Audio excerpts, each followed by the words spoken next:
마태복음 1장 21절부터 23절까지 말씀입니다.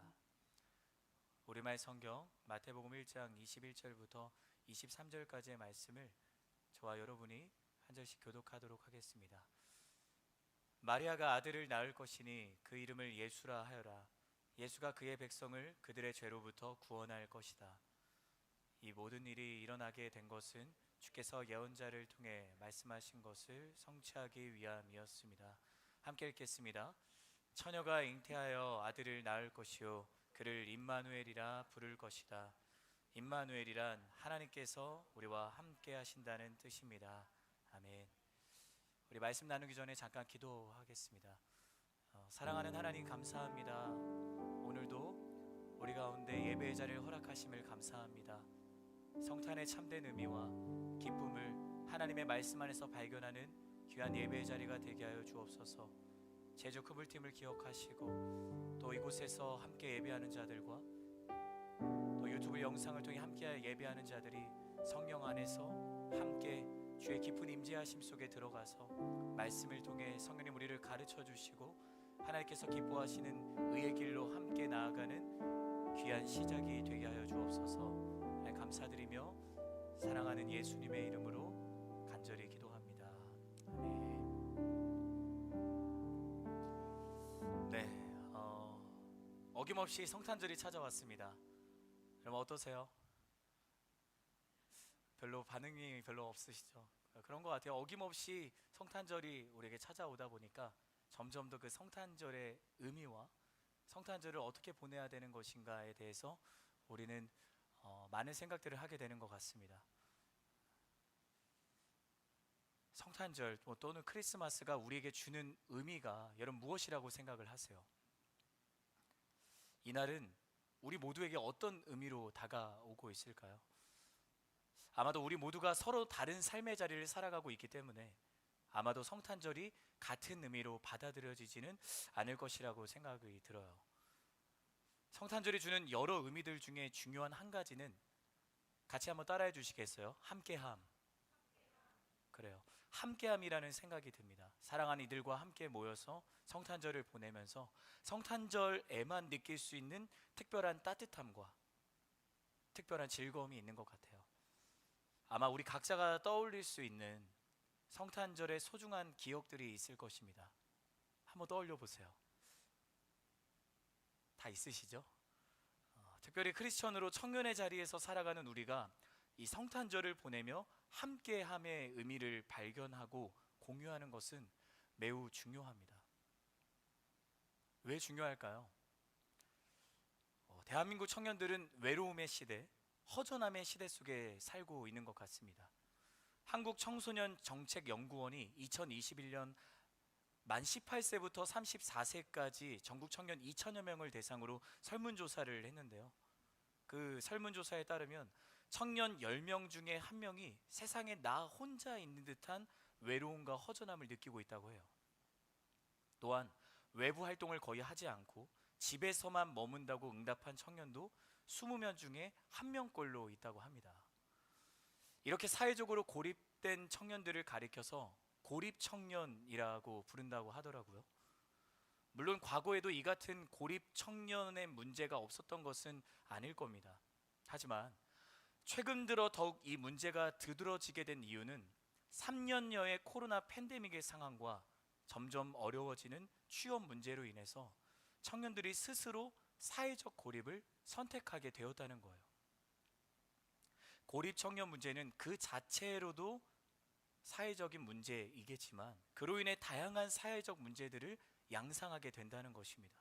우울증과 불안장애, 갖가지 중독 등 이 외로움과 허전함으로 인해서 청년들의 이 정신건강 문제가 큰 문제로 지금 대두되고 있다는 거예요.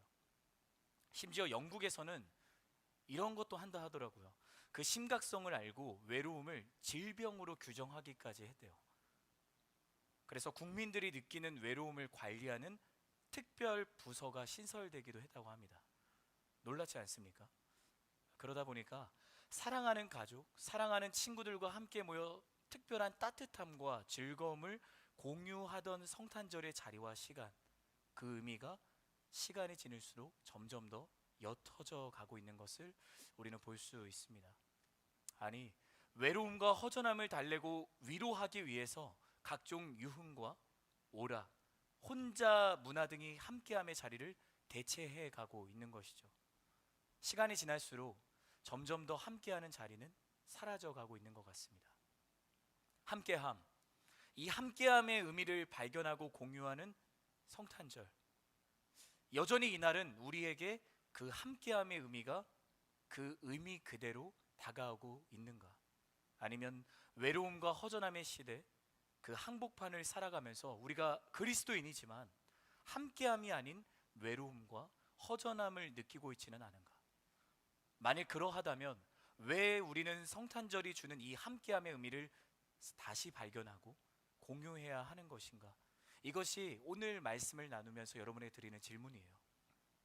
또한 이러한 시대 속에서도 우리는 어떻게 믿음을 지키며 크리스천으로 거룩함을 잃어버리지 않고 당당하게 살아갈 수 있는가? 이 또한 여러분에게 드리는 질문입니다. 외로움과 허전함의 시대 속에서 성탄절의 함께함의 의미를 어떻게 지켜나갈 수 있을까요? 우리 오늘 본문 21절의 말씀을 한 번 더 함께 읽도록 하겠습니다. 시작.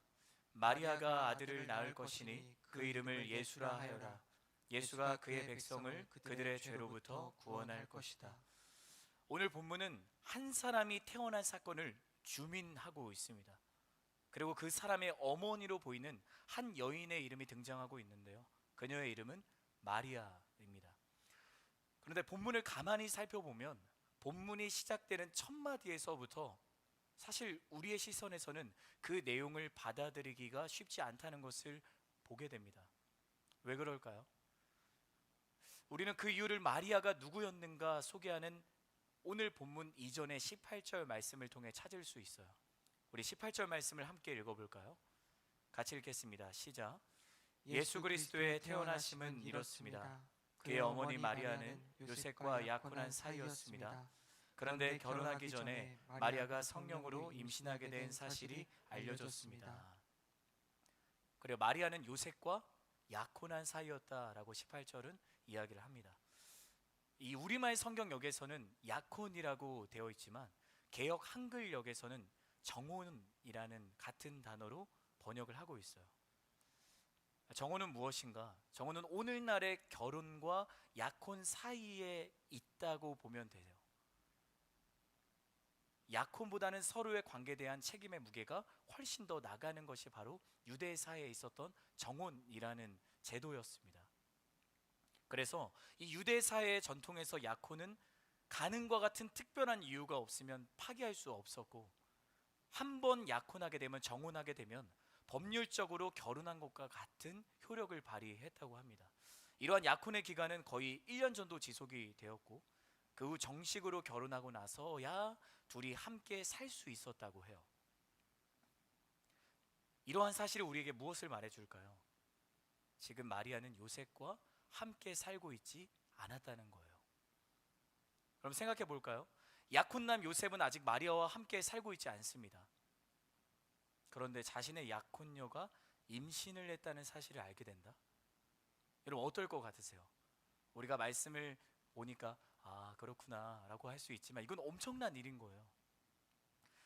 제가 이 말씀을 준비하면서 그동안 방영된 수많은 드라마들 중에 가장 높은 시청률을 기록한 드라마가 무엇인지 궁금해졌어요.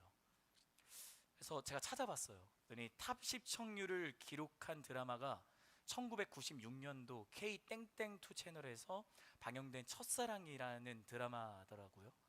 시청률이 자그마치 몇 %였을 것 같으세요? 65.8%였다고 합니다. 10명 중에 거의 7명이 되는 시청자들이 이 드라마를 봤다는 거예요. 하지만 오늘 본문의 이 요셉과 마리아의 스토리가 오늘날 드라마의 소재가 된다면 과연 어떨까라는 생각을 했어요. 아마 약 20년 동안 깨지지 않았던 이 왕자가 바뀌지 않을까라는 생각이 들었습니다. 그렇습니다. 우리의 시선, 아니 세상의 시선으로는 이 스토리를 보면서 드라마의 소재나 소설 정도로 여긴다면 한 사람의 상상 속에서 충분히 나올 법한 내용으로 이해할 수 있을지도 모르겠어요. 하지만 이것은 그런 드라마의 소재나 소설이 아닌 분명한 사실이라는 겁니다. 한 사람의 상상 속에서 나온 이야기가 아니라 이 땅에 태어난 한 사람 예수님을 통해 우리를 포기하지 않으신 하나님의 사랑이 우리가 살아가는 이 세상에 분명히 선포되었다는 것을 알리는 실제였다는 겁니다.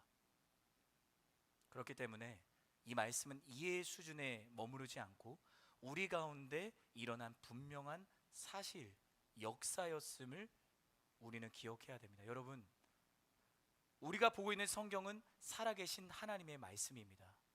이것을 믿는 저와 여러분 되기를 예수님의 이름으로 축복합니다. 오늘 우리가 읽은 성경의 일부가, 아니 모든 성경의 내용이 우리를 향한 살아계신 하나님의 말씀이라는 것을 우리는 믿는 사람들이라는 거예요. 우리는 요셉과 약혼한 마리아가 아직 함께 살지 않았는데도 그녀가 임신을 하고 아들을 낳았다는 사실에 집중할 것이 아니라 우리의 모든 상식과 수준과 능력을 넘어서 성령의 역사를 통해 예수님을 이 땅에 보내신 하나님께 집중해야 된다는 것입니다. 하나님께서 자신의 사랑하는 아들 예수님을 이 땅에 보내신 이유와 목적에 집중해야 된다는 것이죠. 어쩌면 18절 이 말씀을 통해서 하나님은 우리에게 이렇게 묻고 계시는 것 같아요.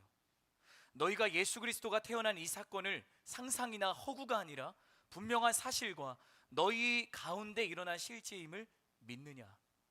주님이 우리에게 그렇게 말씀하시는 것 같아요. 그렇게 믿는 우리 모두가 되기를 예수님의 이름으로 축복합니다. 사랑하는 CH 플러스 여러분, 우리는 살아계신 하나님께서 성경을 통해 우리에게 지금 말씀하신다는 사실을 믿는 자들입니다. 또한 우리가 모인 지금 이 시간과 장소를 허락하시고 우리를 이끄시고 모이게 하신 분이 살아계신 하나님이심을 믿는 사람들이에요. 그래요, 성경은 허무맹랑한 소리가 아닙니다. 상상 속의 이야기도 아닙니다. 살아계신 하나님의 말씀입니다. 예배는 할 일이 없어서 시간이 남아 돌아서 모이는 자리가 결코 아닙니다. 살아계신 하나님을 인격적으로 만나는 자리인 줄 믿습니다. 성경이 살아계신 하나님의 말씀임을 믿고 예배의 자리가 하나님을 뜨겁게 만나는 자리임을 믿는 믿음이 흔들리지 않는 사랑하는 CH 플러스 공동체 모든 지체들 되기를 예수님의 이름으로 축복합니다. 우리가 성탄절의 이 함께함의 의미를 어떻게 지켜나갈 수 있는가? 그 첫 번째는 이해가 아닌 믿음으로 성경이 살아계신 하나님의 말씀임을 기억하는 겁니다. 우리 함께 따라해 주시겠어요? 이해가 아닌 믿음으로 성경이 살아계신 하나님의 말씀임을 기억하는 것입니다. 성경이 살아계신 하나님의 말씀임을 기억하는 것입니다. 그래요, 우리가 오늘 본문을 대하면서도 성탄절의 함께함의 의미를 기억하며 발견하며 공유하는 것을 우리가 잃어버리지 않기 위해서는 오늘 우리에게 주신 이 성경이 살아계신 하나님의 말씀을 믿는 믿음이 우리에게 점검되어야 된다는 겁니다. 이제 믿음의 시선, 이제 이해의 시선이 아니라 믿음의 시선으로 다시 본문으로 돌아가 볼게요. 오늘 본문 21절 말씀입니다. 함께 읽겠습니다. 시작. 마리아가 아들을 낳을 것이니 그 이름을 예수라 하여라. 예수가 그의 백성을 그들의 죄로부터 구원할 것이다. 본문은 성령의 역사로 임신한 마리아가 아들을 낳았고 그의 이름이 예수임을 알리고 있어요. 그리고는 예수라는 이름이 그의 백성을 그들의 죄로부터 구원할 자라는 의미를 가지고 있다고 소개하고 있습니다. 예수님은 자신의 백성을 그들의 죄에서 구원하기 위해 이 땅에 오셨습니다. 우리는 이 짧고 단순해 보이는 내용에서 우리를 향한 하나님의 영원하고도 완전한 사랑을 발견하게 됩니다. 여러분, 우리는 모두 죄인입니다. 우리는 모두 죄인이에요.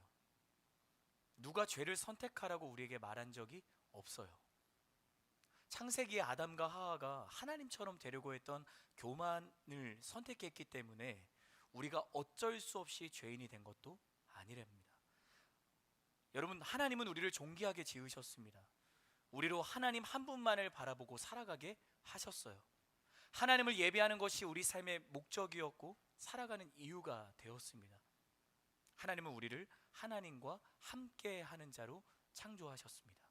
그런데 하나님이 아닌 우리가 우리 인생의 주인이 되기를 원했고 그렇게 바벨탑을 쌓아 올리고 말았어요.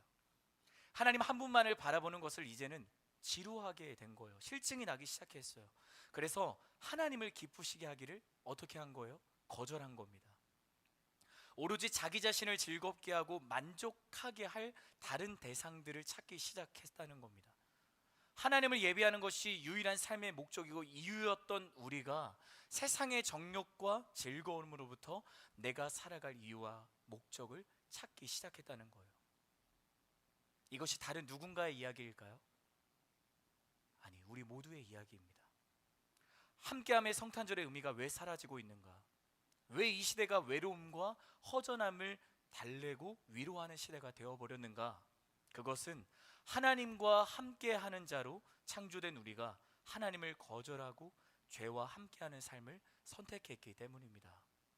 하나님을 외면하고 죄가 주는 거짓된 만족과 행복을 바라봤기 때문이에요. 우리는 그리스도의 담대한 증인들이라는 주제로 작은예수 40일 새벽기도회를 지켜나가고 있습니다. 우리 서로를 향해 이렇게 말해줄까요? 새벽을 깨울지어다. 한 번 더, 새벽을 깨울지어다. 아멘. 새벽을 깨우는 여러분 되기를 주님의 이름으로 축복합니다. 새벽을 깨우는 그 시간은 세상에 줄 수 없는 가장 복되고 행복한 자리인 거예요. 내가 살아가는 하루의 시작을 누구에게 드리는 거예요? 하나님께 드리는 거잖아요. 그러면 그 하루 동안 하나님이 나의 삶을 가만히 내버려 두시겠어요? 물론 이건 혼낸다는 말은 아니에요. 새벽을 드리는 나의 삶을, 나의 하루를 하나님께서 반드시 책임져 주신다는 것입니다. 하나님이 책임져 주시는 하루가 여러분의 하루가 되기를 예수님의 이름으로 축복합니다. 작은예수 40일 새벽기도의 첫 주, 이제 둘째 주, 세 번째 주를 지나가고 있는데, 여러분 첫 번째 주 테마를 혹시 기억하세요? 그리스도께 담대히 나아감이라는 것이 첫 번째 주의 테마였어요. 우리가 어떻게 예수님께 담대히 나아갈 수 있는가? 여전히 같은 죄의 유혹에 넘어지기를 쉬지 않고 반복하는 나인 것 같은데, 마치 쳇바퀴 안의 다람쥐가 멈추지 않고 열심히 앞을 향해 달려가지만 제자리를 벗어나지 못하는 것처럼 나의 인생이 그런 것만 같은데, 그런 내가 어떻게 담대하게 나아갈 수 있는가? 얼굴과 온몸에 철판을 까는 것처럼 뻔뻔해 보이기만 하는 것이죠. 과연 그럴까요? 여러분 그렇게 생각하세요? 그렇지 않습니다. 오직 예수님으로만 충분하다는 믿음을 잃어버리지 않고 붙들고 있을 때 우리는 하나님의 은혜의 보좌 앞에 담대히 나아갈 수 있는 것입니다. 그렇습니다. 우리는 예수님으로만 충분한 사람들이에요. 예수님으로만 만족할 수 있는 사람들이에요. 그런데 그런 우리가 예수님을 바라보지 않고 그분과 함께하지 않는다면 무슨 일이 일어날까요? 죄의 그림자가 그 즉시 나의 삶을 가리기 시작하는 거예요. 예수님과 함께할 때는 전혀 외롭지 않았는데 이제 외로움을 느끼게 되는 거예요. 우리가 왜 외로움을 느낄까요? 하나님과 함께하는 기쁨을 잃어버리기 때문입니다. 여러분의 삶 가운데 혹여나 외로움과 고독의 자리가 찾아올 때가 있으세요? 그때 다시 하나님께서 나를 만나시는 은혜의 자리로 돌아가는 여러분과 제가 되기를 주님의 이름으로 축복합니다. 그분과 함께하지 않으니 외로운 거예요. 그러니 허전함이 찾아오는 거예요. 예수님과 함께하지 않은 순간부터 외로움과 허전함이 시작되는 것입니다. 우리가 예수님과 동행하지 않는다면 성탄절의 참된 의미를 지켜내는 것이 더 이상 중요하지 않게 되는 거예요. 그 의미를 지켜내는 것보다 이 시대가 흘러가는 대로 그 흐름에 젖어서 문화를 쫓아 살아가는 삶이 더 가치 있어 보이는 거예요. 더 매력적으로 보이는 거예요. 지금 우리는 무엇을 지켜내는 것에 나의 가치를 두고 있습니까? 그것이 얼마나 비싸고 얼마나 대단한 가치이든 예수님과 함께하는 삶이 최고의 가치라고 고백하는 저와 여러분이 되어야 되는 것입니다. 그렇게 이 세상과 우리 모두는 하나님과 함께하기를 스스로 그리고 먼저 거절했어요. 죄인인 자리를 선택한 것은 우리였습니다. 그러므로 그 책임은 하나님께 있지 않는 거예요. 우리에게 있는 겁니다.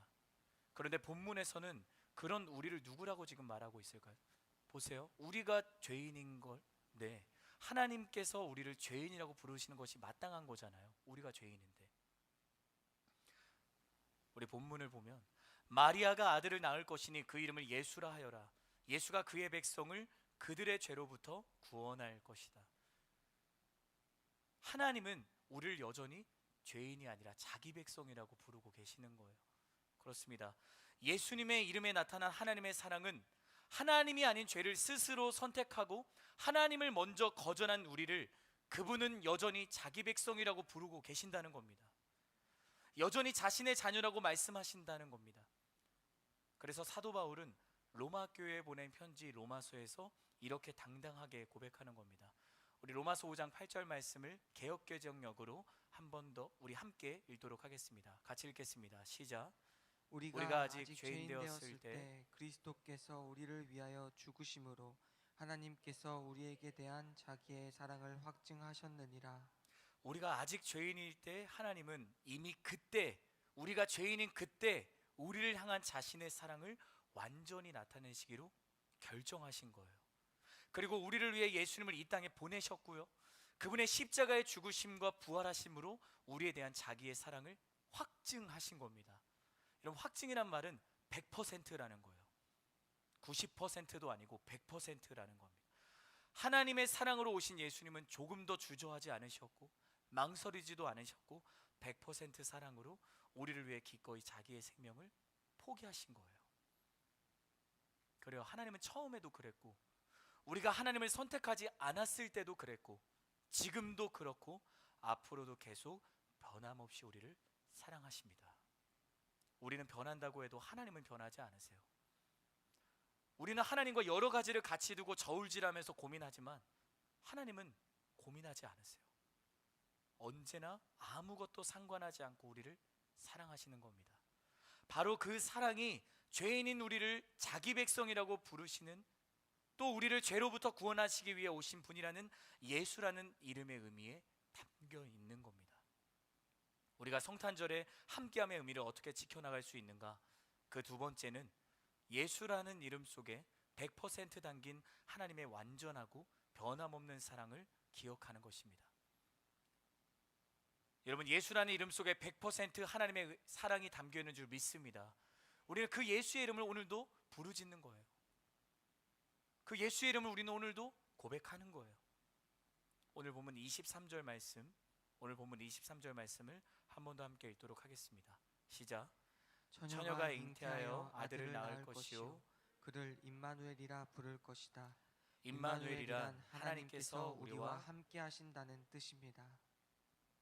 23절 말씀은 천사가 예수님의 탄생에 대해 구약에 예언된 말씀을 인용해서 요셉을 향해 말하고 있는 내용입니다. 임마누엘, 임마누엘이란 하나님이 우리와 함께 하신다는 의미예요. 이 말씀은 이사야 선지자를 통해 이미 하신 말씀을 그대로 이루셨다는 것을 우리에게 알려주는 것이기도 합니다. 하나님께서 우리를 죄에서 구원하시기 위해 보내신 분의 이름은 그의 백성을 그들의 죄에서 구원할 자 예수라는 이름과 하나님이 우리와 함께 하신다라는 임마누엘, 이 두 가지입니다. 예수와 임마누엘. 그렇다면 이 두 이름은 어떤 관계가 있는 것인가? 이 두 이름이 우리에게 주는 메시지는 무엇인가? 우리는 이 두 이름 속에 나타난 하나님의 뜻을 발견할 수 있습니다. 하나님은 예수의 이름 안에서 우리를 죄로부터 구원하기를 원하십니다. 왜? 우리를 사랑하시기 때문이에요. 다른 이유는 없습니다.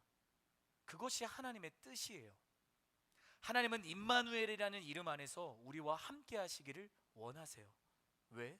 하나님이 우리를 지으셨기 때문이에요. 여러분, 하나님은 우리와 함께하고 싶으셔서 우리를 지으신 겁니다. 그래서 다시 임마누엘의 이름 안에서 죄로 인해 끊겨버린 관계를 회복하고 싶어 하시는 거예요. 이것이 하나님의 뜻이에요. 하나님의 뜻은 우리를 싫어하시는 게 아니에요. 사랑하시는 거예요. 하나님의 뜻은 우리를 외면하시는 것이 아니에요. 우리를 바라보며 우리와 함께하고 싶어 하시는 거예요. 이것을 믿는 저와 여러분 되기를 주님의 이름으로 축복합니다. 여러분, 아담과 하와를 우리 기억하잖아요. 아담과 하와는 자신들이 그들의 인생의 주인이 되고 싶어 했어요. 그래서 그렇게 되기를 선택한 순간 하나님께서 하신 말씀을 기억하지 않았어요. 그래서 그들은 선악과를 따먹고 말았죠. 그제서야 반드시 죽게 된다는 하나님의 말씀이 떠올랐고 무화과 나무 잎을 엮어서 치마로 삼아 자신들의 발가벗음을 어떻게 하려고 했어요? 가리려고 했어요. 하지만 부끄러움은 점점 더 커질 뿐이었습니다. 그때 에덴 동산을 거니시던 하나님의 소리를 듣고 그들은 하나님의 얼굴을 피해, 낯을 피해 동산나무 사이에 숨어버렸어요.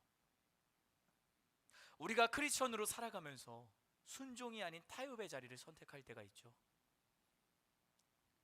그런 자신의 발가벗겨진 것 같은 연약함을 그때 우리는 부끄럽게 여기는 거예요. 그리고는 이내 무엇이 찾아옵니까? 두려움이 찾아오는 거예요. 마치 아담과 하와처럼 말이죠. 그때 우리는 무화과 나무 잎과 같은 대상들을 찾아서 치마를 엮어서 내 연약함을 숨기고 싶어 하는 거예요. 왜? 이런 우리를 하나님이 좋아하실 것 같지 않거든요. 이런 우리를 하나님이 싫어하실 것 같거든요. 그래서 하나님이 거니신 동산과 같은 예배의 자리를 피해서 세상이라는 나무 뒤에 숨어버릴 때가 있는 거예요. 왜? 죄의 자격지심이 무섭게 작동하면서 하나님을 두려워하게 되기 때문이죠. 여러분, 하나님이 정말 그런 분이실까요? 그것이 하나님의 뜻일까요?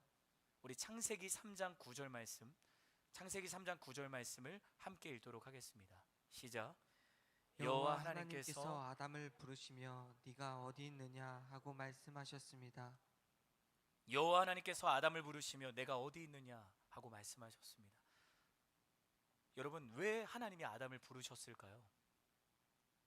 왜 그를 찾으셨을까요? 자신과의 약속을 기억하지 않고 깨트려버린 아담에게 본때를 보여주기 위해서 찾으셨을까요? 죄로 인한 심판을 주기 위해서 찾으셨을까요? 그렇지 않습니다. 우리는 이 말씀 속에서 여전히 아담을 사랑하시는 하나님을 봐야 돼요. 아담은 이미 죽었어야 됩니다. 너가 선악을 알게 하는 나무의 열매를 먹으면 어떻게 된다 하셨죠? 반드시 죽을 것이다. 그런데 아담은 여전히 살아있는 거예요.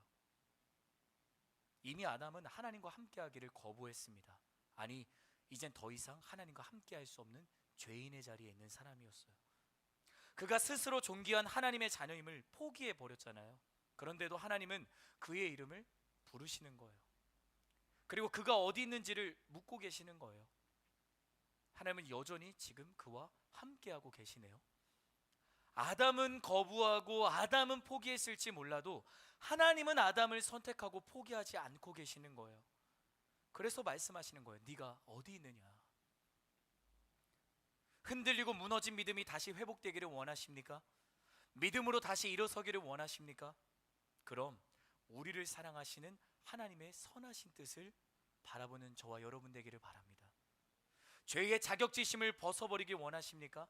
그럼 우리와 항상 함께하기 원하시는 하나님의 변함없는 사랑을 신뢰하시길 바랍니다. 거기에서부터 우리의 믿음은 회복되기 시작하는 거예요. 다시 일어서게 됩니다. 나와 함께하고 싶어 하시는 하나님의 외침을 들어주세요. 내가 어디 있느냐? 내가 어디 있느냐?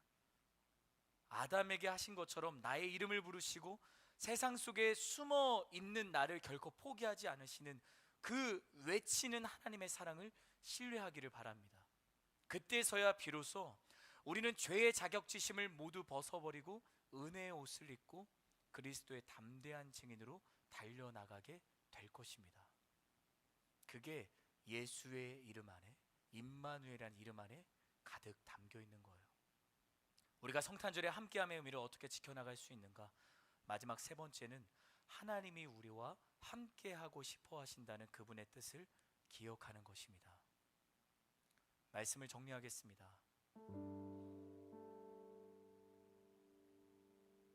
오늘날 외로움과 허전함의 시대 속을 살아가고 있는 우리가 함께함이라는 성탄절의 참된 의미를 지키며 거룩함을 잃어버리지 않는 믿음의 사람으로 살아가기 위해서 우리 어떻게 해야 될까요? 점점 더 세상은 허전함과 외로움의 시대에서 이게 정답이라고 하잖아요. 함께함이 오히려 불편하고 부담이 되고 가치가 없는 자리라고 이야기를 하잖아요. 그 97%가 넘는 은혜 바깥에 있는 청년들이 살아가는 삶을 우리도 쫓아 살아가는 것이 정답일까요? 성탄절 2부를 보내고 있습니다. 내일 우리는 또 어김없이 성탄절을 맞이하고 그 가운데 고민하겠죠. 성탄절의 참된 의미는 무엇인가? 우리는 성탄절을 어떻게 크리스천으로 살아갈 수 있을까? 오늘 우리에게 주신 말씀을 기억했으면 좋겠어요. 첫 번째, 이해가 아닌 믿음으로 성경이 살아계신 하나님의 말씀임을 기억하는 것입니다. 두 번째, 예수라는 이름 속에 100% 담긴 하나님의 완전하고 변함이 없는 사랑을 기억하는 것입니다. 그리고 마지막 세 번째, 하나님이 우리와 함께하고 싶어 하신다는 그분의 그 선한 뜻을, 그 임마누엘을 통해 기억하는 것입니다. 여러분, 이 세 가지의 하나님의 선한 뜻을 여러분의 마음에 깊이 새기는 사랑하는 여러분과 제가 되기를 주님의 이름으로 축복합니다.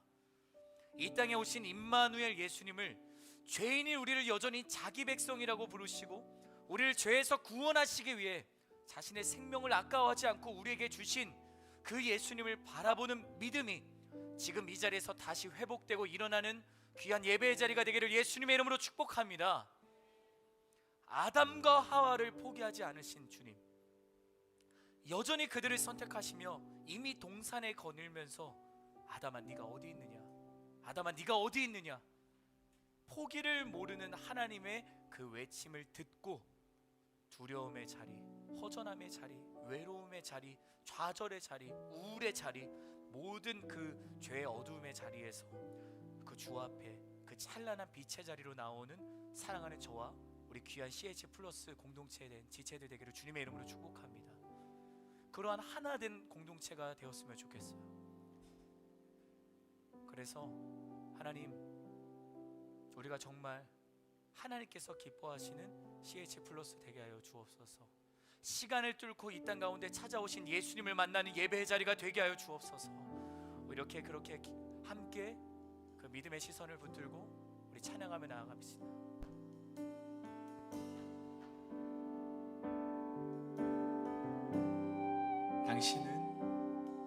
당신은 시간을 뚫고 이 땅 가운데 오셨네.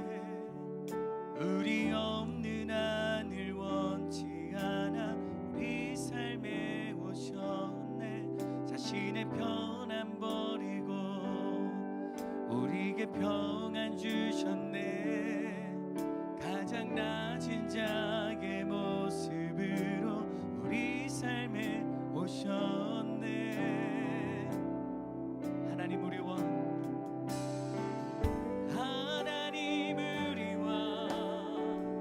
영원히 함께 하시네. 꿈 없는 우리에게 그 나라 보여주시네. 연약한 자들의 친구가 되어주시고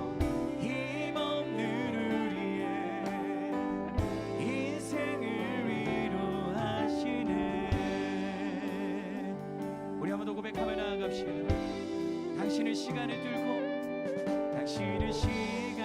뚫고 이 땅 가운데 오셨네. 우리 없는 하늘 원치 않아 우리 삶에 오셨네. 자신의 편한 마음 우리에게 평안 주셨네. 가장 낮은 자의 모습으로 우리 삶에 오셨네. 우리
기도하길 원합니다. 하나님, 성경이 살아계신 하나님의 말씀을 믿는 믿음을 우리에게 허락하여 주시옵소서. 그 믿음이 흔들리지 않기 원합니다. 내가 말씀을 해석하는 것이 아니라 말씀이 내 삶을 해석하고 점검하게 하신다는 것을 기억하며 말씀 앞에 겸손히 서게 하여 주시옵소서. 우리 그렇게 기도하기를 원하는 자들마다 우리 다 같이 자리에서 일어나서